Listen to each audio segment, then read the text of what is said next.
This screencast is to show you how to complete the argument writing assignment in Schoology. So we are working on LEQ 4 of Unit 2, and LEQ 4 is how do I develop a strong written argument. So in that argument writing assignment, it's going to walk you through the entire process of writing a strong written argument. So let me just go ahead and pull up my student view and go into my English course. In my English course, I'm going to find the argument writing assignment by going to week 11 and then opening up the thing that says argument writing. So this is the assignment. I need to click on my document to access my version. So I'll click on my document. And now I've got my document down here, but if I want to look at this in its own tab so it's not so smushed on the screen, I can click on this edit button right here, and that will open this up in its own tab. So this is my assignment. So if you scroll through the document, you're going to notice that there are 7 steps to this document. Step 1 is analyzing the prompt. Step 2 is getting background information about the argument. Step 3 is reading and viewing each of these sources so that you can make an informed argument and you'll take notes. Step 4 is pre-writing. Step 5 is drafting. Step 6 is revising. And step 7 is editing. So this document takes you through the entire writing process, and there's only one place to work the whole time. So you don't have to flip between things. It's all right here in the document for you. So let's start with step 1 up at the top. So it says read the prompt below and determine what you're being asked to do. So when I read this prompt, it says throughout this unit, we have analyzed what makes a good argument. We've looked at how the structure of an argument, word choice, and rhetorical devices work together to persuade audiences. Now it's your turn to write an argument. Over the next week, you will write an argumentative essay that answers the question, is the American dream alive and well? You are free to argue either side, but must include a clear thesis statement, at least 2 supporting reasons with evidence, and a counter argument. Your writing must use standard English conventions and a formal tone. So now, all I'm going to do in step 1 is write down the key points of this prompt. So what am I being asked to do? I'm going to write an argument.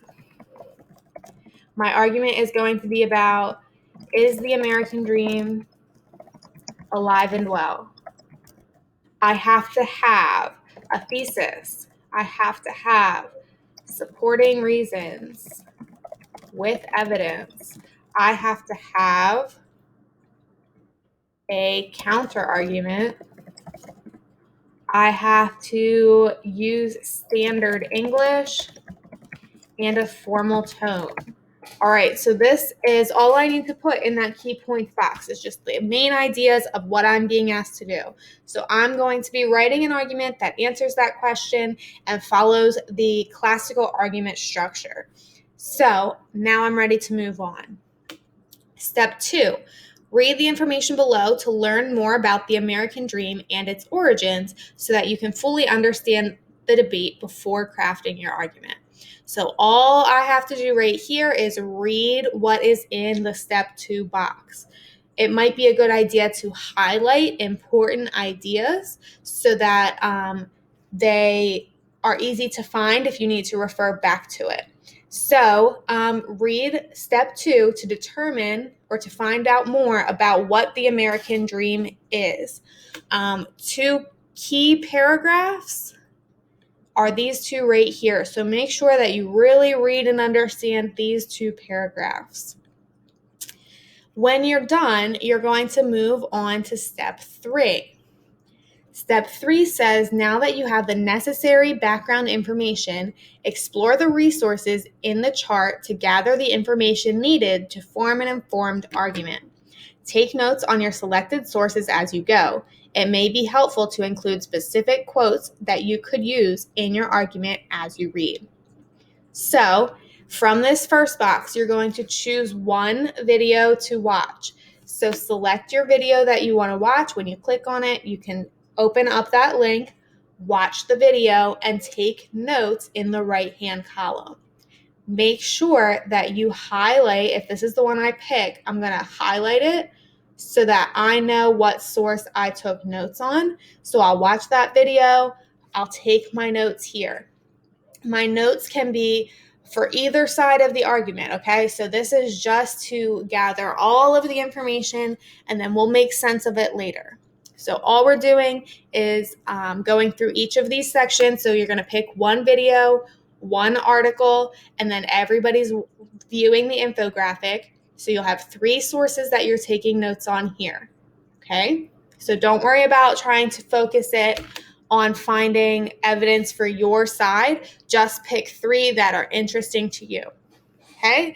So you're going to pick 3, take notes, and then you're ready to move on to step 4, which is pre-writing. So in step 4, now you're going to decide, what's your answer? Is the American dream alive and well? Yes or no? So if I want to say yes, I'll highlight yes. Or if I want to say no, I'll highlight no.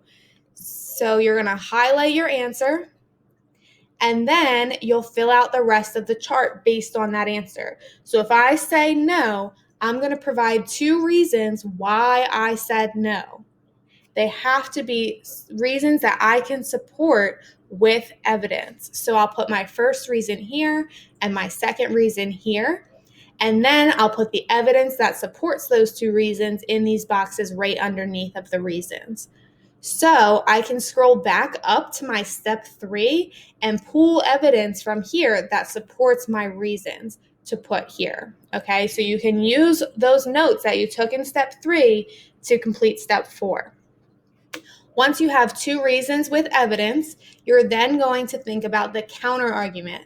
So remember, a counter argument is what the other side believes. So what do those people believe? If I'm writing no, I'm going to say yes, or other people believe that yes, it is alive because, and you have to provide the reason they believe that.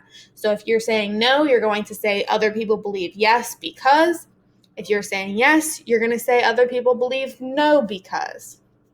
Okay, so you'll fill that out here, the reason why people believe the other side, and then the same thing that you did for your 2 reasons, what evidence supports that other side, okay? Because there's evidence for each side. So what evidence points to their side, you'll put that in this box here. And then the last part of step 4 is the rebuttal. So what is your response to those people? So again, if I say no and other people say yes, why am I right and they are wrong? Why is my side better than theirs? Why is their side invalid? Okay, so your rebuttal attempts to make your argument look better than the other argument. That's step 4. Once you've completed steps 1 through 4, then you're ready to start drafting. So that is in step 5. So if I scroll down to step 5, it says use your pre-writings from step 4 to begin drafting your argument below. Remember, you should have at least 5 complete paragraphs and use standard English and a formal tone as you write. So this chart is already set up for me to have the organization that I need for my argument. So I'm going to write the whole introduction paragraph here. And in my introduction, I'm going to include my thesis statement. So again, if I go back up to my pre-writing, I said no, my thesis statement should make it clear that my position on this is no, it is not alive. So I'll have my introduction that includes my thesis statement, and then I'm going to turn that reason or both of those reasons into paragraphs. So I'll take my reason here, and that's going to be my claim for this paragraph. And then I'll take my evidence, and I'll set up my evidence that supports that claim. And after I put that evidence in, I'll tie it back in. So this can be a C set, okay? If you have multiple pieces of evidence, it could be a C set, okay? So you're going to do reason 1, reason 2, make those complete paragraphs with claims and evidence and tie-in, or claims and evidence and reasoning. And then you'll do the same thing for your counter argument. So other people believe this is why they believe it, this is the evidence that supports it, and this is why they're wrong. That all goes in your counter argument and rebuttal section. Then finally, you'll have your conclusion, and your conclusion wraps it all together. It explains the significance of your argument or the importance, and that's it for drafting. Okay, so step 5 is just to get your ideas into paragraph form in this chart. Once you've done that, you're then ready to move on to step 6. Step 6 says, on your own, revise the argument you wrote in step 5. Use the questions below to help guide your revisions. So you'll go through each of these questions and answer them. Does your introduction include a clear thesis statement? If the answer is no, go fix it so that it does. Do each of your body paragraphs have evidence that supports your claim? Again, if the answer is no, go add evidence. So each of these questions, if you answer no to them, you will go in and fix it and revise. Okay, so in our revisions, we are focused on making sure that we have all of the pieces that we need to make this a good, strong argument. Finally, step 7, on your own again, you're going to edit your argument. So you'll use the checklist in step 7 to guide your editing and make sure that you're ready to submit. So everything is spelled correctly. Appropriate capitalization is used throughout. Evidence is taken directly, or evidence that is taken directly from a source is in quotation marks. Every sentence has punctuation at the end of it. A formal tone is used throughout. So that means you're not using slang or personal pronouns or abbreviations. You're spelling words out. You're not saying things like I believe. You're not going to write things like gonna. You're using full words, complete sentences, standard English.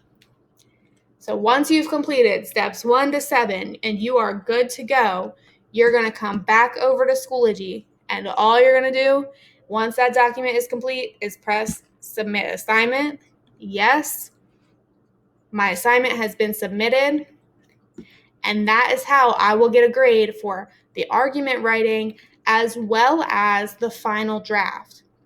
So when I go into final draft, it says, I will access your final draft through your writing process submission. So there is nothing to submit to final draft.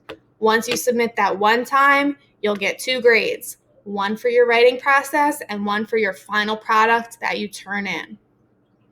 If you have any questions, please let me know. Reach out in Schoology message, come to office hours, get the help that you need so that you can complete this and do well.